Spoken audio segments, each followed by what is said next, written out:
Attention class.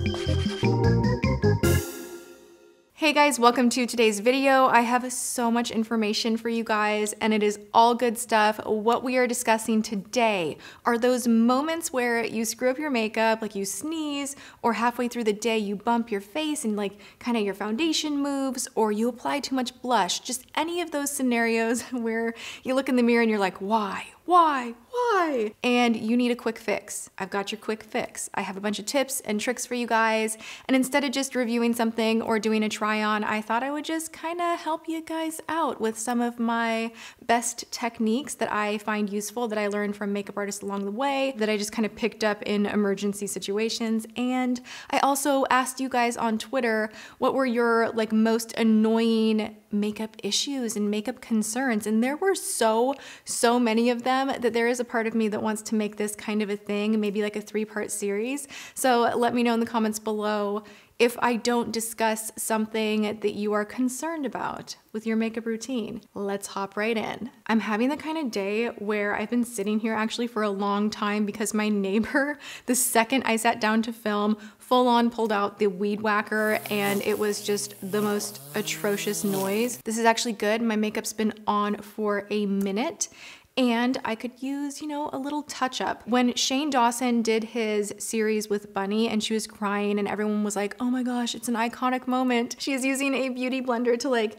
get rid of her tears. Okay, A, I've done that. It works. B, if you are ever tearing up and you're like, emotions and I don't want to screw up my makeup, I always do like the lean over and like I let my tears kind of pour out of me. I don't know why I feel that I need to tell you guys like how to cry and not mess up your makeup. If you're watching a movie or like you get like emotional or like tear up for a second about something in life, like that happens. There are 3 ways that you can deal with this. You can do the head tilt. You can do the beauty blender trick. What you don't want to do is like smear, like you never want to take your finger and like smear your makeup. Like be mindful that you are wearing makeup. There's a 3rd thing that you can do. Wow, really, Tati? You can count 3. Okay, there is a 3rd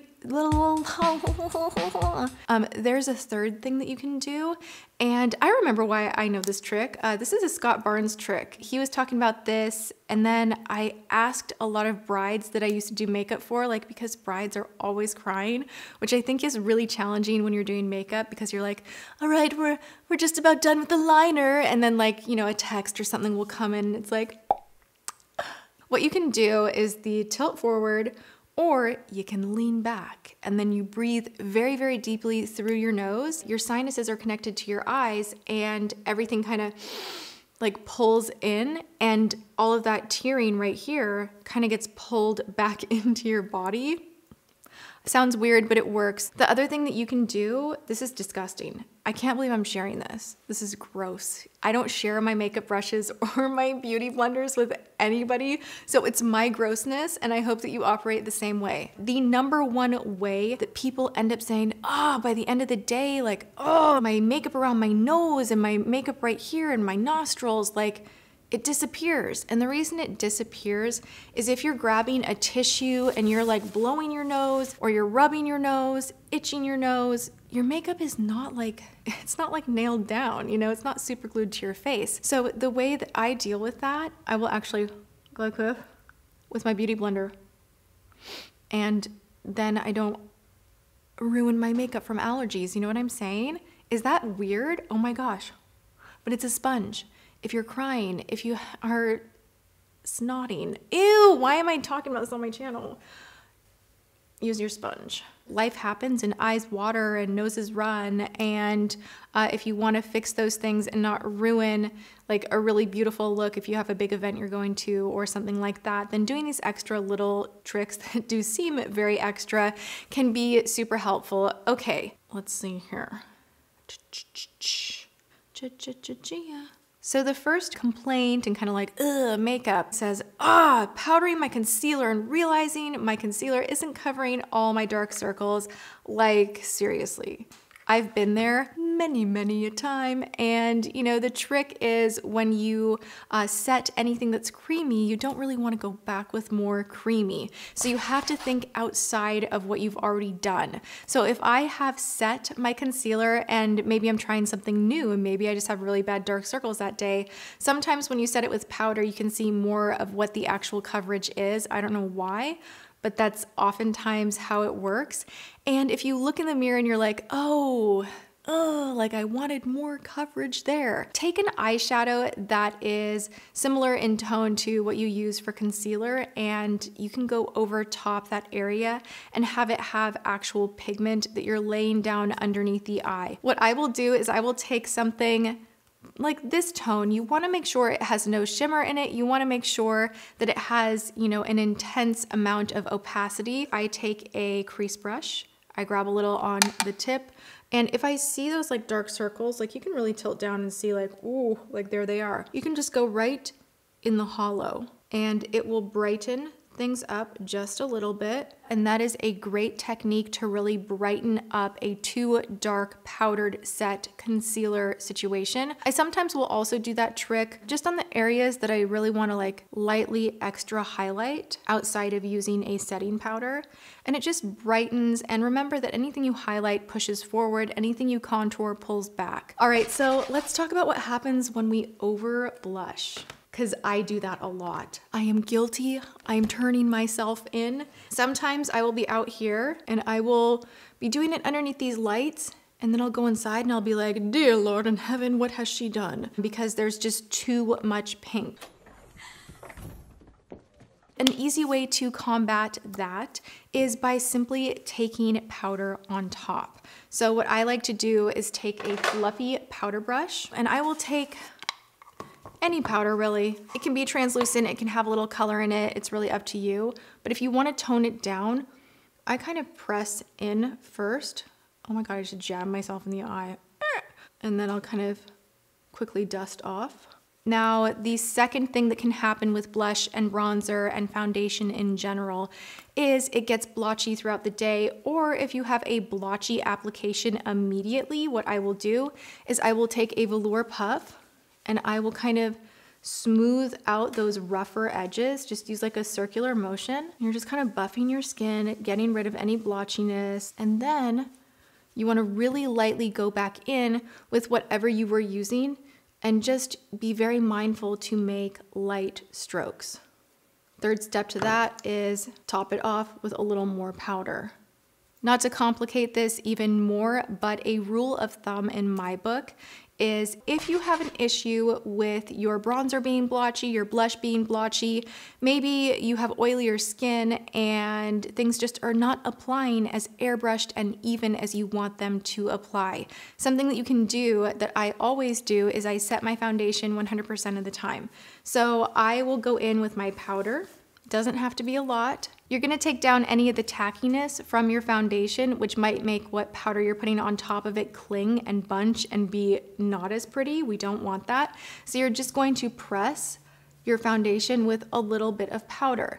You don't have to use a heavy amount. It's just getting all of that moisture or any, you know, like I said, tackiness, any stick from your foundation.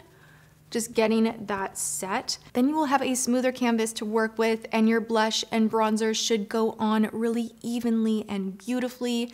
And I love sandwiching my makeup, so I still, on top of all of that, take powder and finish everything off. I will either take a little bit more of my Coty Airspun, or I will set the face with an ambient powder just to create a little more of a glow, and that way my makeup doesn't look, you know, super heavy. If you have drier skin and you're like, oh, I'm not using that much powder, I don't want to do that, then you can do your final powdering with something like this. This is an ambient powder from Hourglass. It has a little bit of like a creamy sheen to it. It's not shiny, but look for a final setting powder that maybe has something like the word radiant in it. You want something that is more hydrating as your finishing touch. Okay, so next up, have you ever had those days where you want that blinding highlight moment and you go in and you're just like, yes, Instagram model, look at me, I'm beautiful. And you're like, blinding, blinding, blinding. And then you look in the mirror and you're like, Oh, so if you go too crazy with your highlighter, yes, there is such a thing. You can get a little like chunky monkey with your highlighter, and what you want to do is take your beauty blender.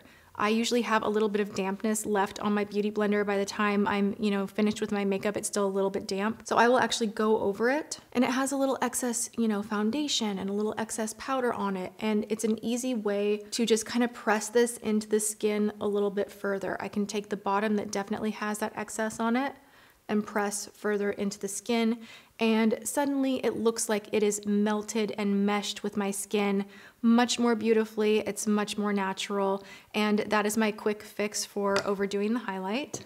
Let's move on to eyes. My hair's starting to drive me nuts, nuts, nuts, nuts. It's at that point of the video, and I don't have a rubber band. Wow, I didn't even use a brush to do that, you guys. Like Dior brow pencil is what's holding my hair together. Life hack 101. Okay, so moving on to the eyes. Mascara. You guys, so many of you are like, what do I do if I sneeze and I get mascara everywhere? Or if you're working with a mascara that kind of splatters everywhere, like I hate that. I am so picky about mascara because of things like that, but I do have the fix for you. So if you're going in and you see what I just did, oh, she bumped it, right? Your first instinct is to go and smudge that crap everywhere. Don't do that. You're gonna wait until it dries. You're gonna scrape off what you can with either a Q-tip, your fingernail, whatever you need to kind of scrape it off, and then go in and do the brush through. So if you splatter this even on your eyelid, like I have had like a beautiful eye look before, and you get this like thing where you're doing this and you get like a bang, little on the eyelid, Oh my gosh, Lash Paradise, you're so good that I'm like banging the brush on my eyelid and it's not doing it. Really? Wow, this mascara is like next level. I love you. Anyway, you guys know what I'm talking about, right? Wait till it dries, scratch a little, be gentle. This is your eyeball. We wanna, treat it with a little TLC, but you don't wanna just go and smear. That is the mistake. Now, this works especially great if you have that one big blob, like you somehow get like a big blob of mascara like on the side of your nose or whatever. Like you guys know what I'm talking about. And then you can go back in and do like the little brush thing with a little shadow on it. I have messed up my lower lash line so much so that you can also add shadow and kind of disguise anything that's overly smudged underneath the lash line, and then people think, oh, I meant to do that, she meant to do that, it looks cool. Another thing that I have had happen that I think I want to share with you guys how to fix is if you're doing your winged liner and it turns out like, oh my gosh, this side is not matching this side. Like I'll give you a little demo. So you're doing your winged liner, we're up here. You're just like, oh yikes, that got out of control so fast. Like, what do I do? What you do is you go in with a makeup remover wipe. I have my nail in here that's kind of sharp, and I'm going to clean up this edge.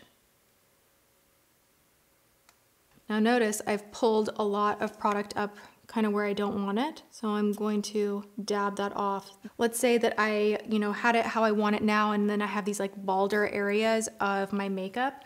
I will go ahead and I will take my foundation just on the tip here, and I will kind of go around where I removed product. And I will wait for this to completely dry. Once it dries down, if I remove too much shadow that I liked blurred around this, I will still go over it. Like I will do this over the liner.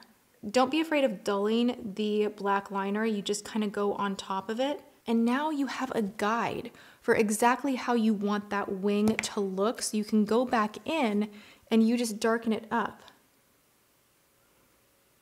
Another trick that I do at the midpoint of the day, if my makeup is melting down, do not underestimate the power of a tapered crease brush for touch-ups. Get yourself a mattifying powder, and you can go in and just hit those areas that need a little bit of help. That way you are not powdering everywhere. Do not do that. If you layer and layer and layer and layer, by the end of the day, your makeup will look worse, guaranteed. If you over powder your face and you're like, holy smokes, I look way powdery, make sure to use a spray with glycerin in it, like MAC Fix Plus. I believe Makeup Forever's has glycerin in it. Read the ingredients. That is like the secret part of it all, in my opinion. And then you can just, spritz your face real nice and good. And you can also go in with your blender and just press that in some more. Boom, boom, boom, boom, boom.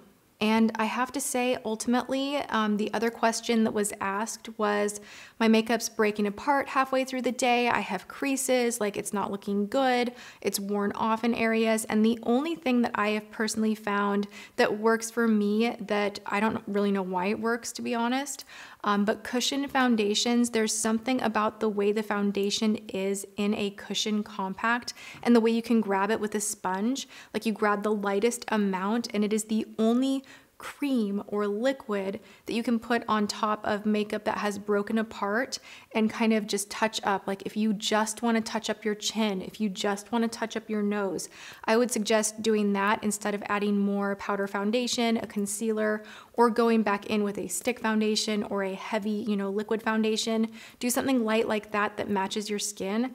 And it's a really great way to kind of bring whatever area has broken apart back to life. All right, boom. I really hope you guys enjoyed this video. If you did, please hit the thumbs up button. That does let me know that you liked something, that you want more of it.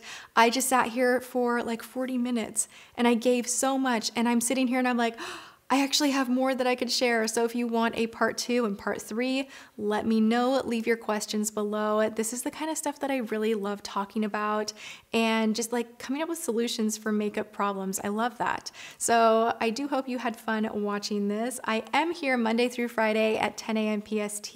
So I hope you come back. I'm always trying new things, testing products, doing wear tests, trying out drugstore, high end, you name it. I kind of get my hands in it all. So yeah, I hope you guys come back. If you're not subscribed, be sure to hit the subscribe button. Be sure to ring the bell and drop it down. Every time that I say drop it down, I always think I'm gonna say drop it like it's hot for some reason. Just drop the thing down, hit all, then you will see notifications for my videos and you can come hang out with me again, and I would love that. So I hope you guys enjoyed this. Have a good one, and I will see you in my next video. Mwah.